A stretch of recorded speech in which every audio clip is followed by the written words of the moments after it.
council members gave farewell to the batch of 2021, and that's when I knew I had to give this speech. Time flew and our day came. So after 2 weeks of relentless scribbling and a lot of torn up sheets, this speech and a lot of anxiety was born. The anxiety to do justice to all of our memories. As I was coming here today, I saw how each corner of this building is tinted with a different memory. How each corridor of this school takes us back to a particular time or event. After a lifetime of experience, from eating each other's tiffin to fighting with each other on who gets to sit under the fan, I don't know where to start. Indeed, today we are feeling a lot of emotions. But as for section B, we already had a glimpse of this back in class 8 when we were partitioned. Yes, that's right, the infamous partition of class 8B. So in 2018, the boys of 8B were made a part of 8A and the girls were made a part of 8C. That day we all cried because at that moment of separation, we actually realized the depth of our attachment. I remember we used to eagerly look forward to the tiffin break because that was the only time when we got to see each other. But since last year, it is the virus that has kept us away from each other. The last time when we all met was on 18th March 2020 at the ground of St. Xavier's High School, the day our boards ended. That day we all were looking forward to the last 2 years of our school life. But apparently the universe had other plans. And now we are here together, perhaps for the very last time. I am not exaggerating a bit when I say this, but I had the best school life one could ask for. Like if I could go back in time, I wouldn't change a thing about it. We missed the last 2 years of our school life, but I don't have any regrets.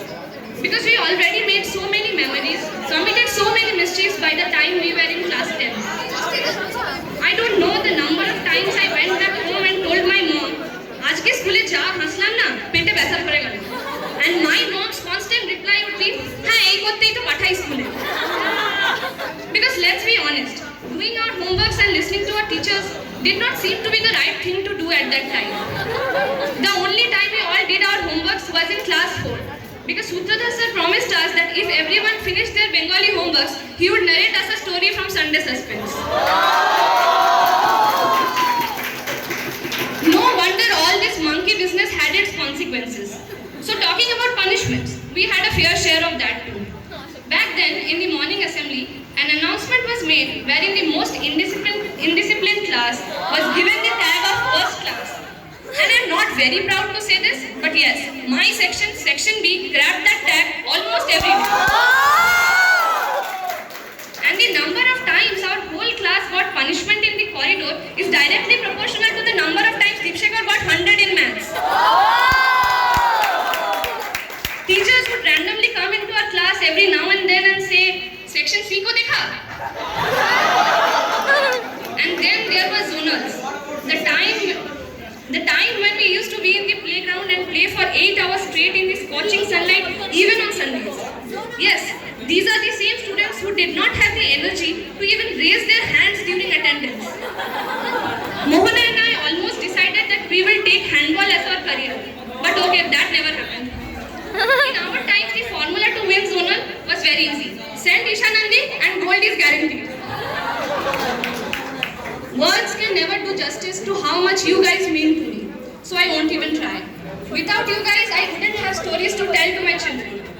Thank you for making me laugh and thank you for lending me your shoulder when I wanted to cry. Thank you to the ones who have seen me change and grow through all these years and still decided to stay with me.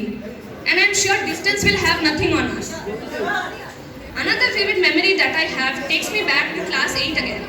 So in class 8, some of us had the opportunity to visit an old age home. As we students were distributing the packets to the people there was this old lady who held my hand and said nothing. But the silence told away a lot of things. It made me ask my 14-year-old self, what's the point of all this education if I can't use it to do something for these people? It made me realize how lucky we are to have a roof on the top of our heads and to have a family to fall back on. Thanks to our teachers for giving us these out-of-syllabus lessons. These will always be in our hearts. So to my teachers, whether you have taught me in class 3 or class 12, all of you are united on one common ground. you had only one complaint against me. This girl has a lot of potential, except the fact that she talks way too much. And I'm sure for the last 5 minutes you guys have been thinking the same. But I can't deny the fact that you teachers have molded me into the person that I am today. The lessons that you taught us are all there in our heads. But every time you forgave us for your mistakes, every time you chose kindness over harshness, every time you believed in us even when we couldn't, you really touched our hearts. Today, as a generation, we proclaim that we are the most purpose-centric generation. We are all about our dreams and our goals define us. As our school life ends here, we embark on a new journey to find ourselves, on a quest to leave a dent in this universe. But I hope we have the courage to stand and look back. I hope we do not forget the hands that taught us how to write, the hands that helped us to get into the bus, the hands that molded us into who we are today.